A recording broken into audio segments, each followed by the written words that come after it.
And I've said this before. This is minor hockey stuff. He's not moving his feet.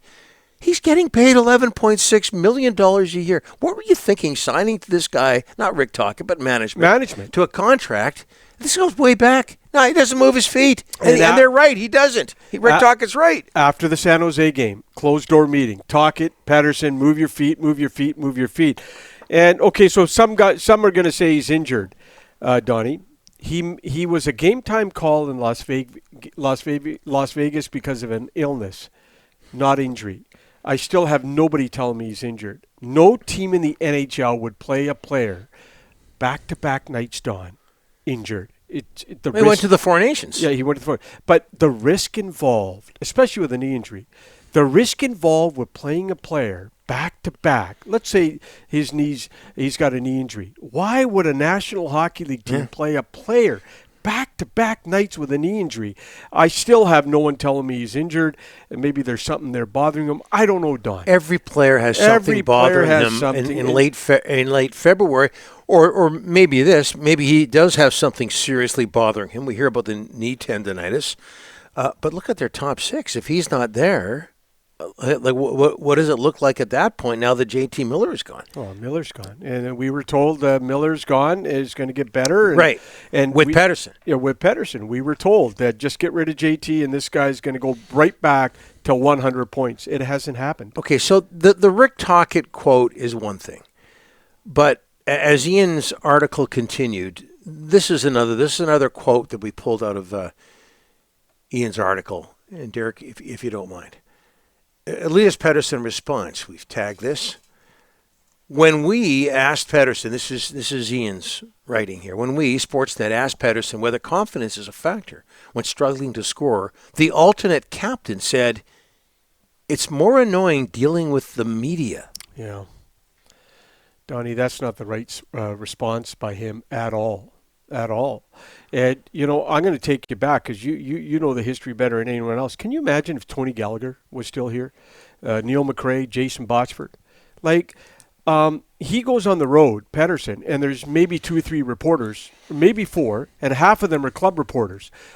The players have it pretty damn easy with the media right now. Pretty damn easy. You and I used to go to the Canucks dressing room 20 years ago. We used to get to pick any player we wanted. Okay, the door's open, go in, grab anyone. And now, these guys, you got to ask, can I talk to this guy, this guy, this guy? They got it easy with the media. Can you imagine Tony Gallagher today writing an article on this? Got to toughen up. The media is not that bad. Well, just numbers alone, there was much more media to deal with. Oh, but here's what bothers me. Iain is as respected a member of the media as you can get.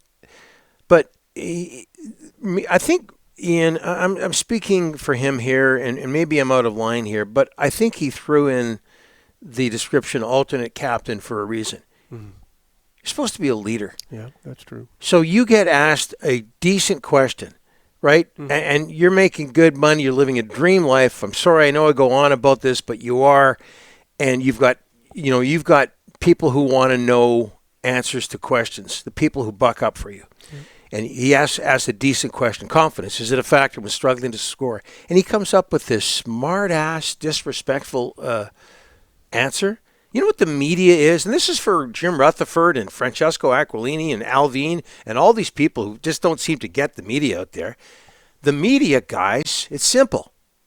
It's a link to your customers. Yep. The media is a link between you and your paying customers, the fans. And there's your representative there saying something like that. And, everything you hear, they've kicked media off the team plane. The Sportsnet guys, Murph and Schroedhouse, they've made things difficult to access the players after the game. Everything is difficult. The media is the enemy. You got it lucky here. Very lucky. You do, because the media cares about you. And the team hasn't done well for Lord knows how long. Oh, last year was decent. I'll give you that. Just it looks like it might be a blip. Everybody still cares. There's still interest there. Oh. You keep on like this and you keep losing people, and we've seen it before in this market before. People are going to lose interest. There's going to be indifference, And that's the worst thing that can happen to any professional sports organization. That's a real disrespectful answer that he gave. And that's shameful. You're not just talking to the media. You're talking to your customers, the fans, the people that are paying 11.6 for you. And I also want to say this. When he was getting 100 points, nobody raved about his play. Was the media. Nobody raved about him. I can go back everybody raved about him when he got here. I did a million articles. I used to call his coach in Sweden and say, hey, how's he doing? He's doing great. We have said a million good things about this guy. A million good things about this guy. Right now, you are a number one center. On pace for 54 points. You're in a Canadian market. Instead of blaming the media, you should be spending every waking second figuring out how to get your game back to where it was. All right? You told the Canucks a few weeks ago, don't trade me, I want to stay. Okay? Well, the Canucks didn't move you. You've got to figure out, instead of blaming the media, how do you get your game back to the 100-point guy? Because if you don't get it back to the 100-point guy, the Canucks are in big-time trouble. The Canucks themselves have to help this guy. If it's mental... Well, I hope they are. I hope they are. If it's mental, the Canucks got to help. They got to help too and get this guy, because you're in year one of an 8-year deal. If in your second line, maybe they can help him by trading him. The Vancouver Canucks got over 190 points from their top two centers last year. They're on pace for 95 points from their top two centers this year. The center ice position could be in shambles if they don't figure out the way to get this guy. Well, what about going. trading him? What about the trade deadline is 11 days away? Well, Can they possibly get anything close to a top 6 center for this guy right now? I don't think so. Oh, no. And if you trade him, what are you getting if you trade him? Donnie, what team right now is saying? You're not getting equal value. You saw in the Miller trade. Well, hold on a second. You might be getting equal value, and that's the problem. Not a good return. But you got to look in the mirror and get better. But if I were the Canucks, I would try and figure out a way to get this guy going. Of course. But Donnie, no team can go anywhere when your number one center is struggling this bad. And again, let me emphasize, no NHL team would play a player on back-to-back nights, Don, if you got a knee injury. Not much was made of this. Not enough was made of it. And that's, our fault as much as anybody else's. But when Patrick Allvin, a few weeks back, talked about how preparation was an issue or is an issue for Elias Pettersson. And I think he meant the off season. Mm-hmm. Like what was going on there?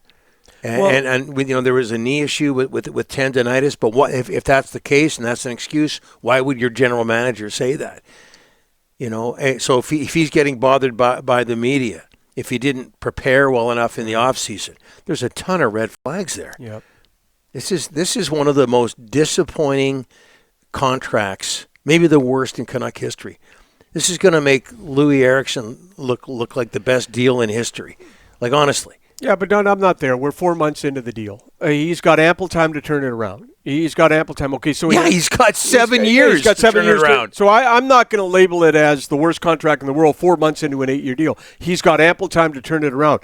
The breakaway last night, and you missed the net. There were pockets last night when he was skating fast, and I'm going, holy smokes, you know what? He's moving his feet. And then there was back to, the shot. Take the shot. Look at the power play right now. It's struggling like hell. And they're not taking shots on the power play. And he is the number one culprit. Well, you can say all that stuff. The thing that bothered me the most, and I think most people the most, is what he had to say after the game.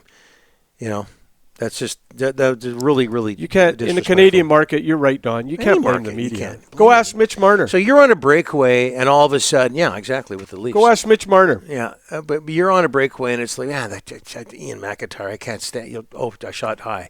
Come on, please.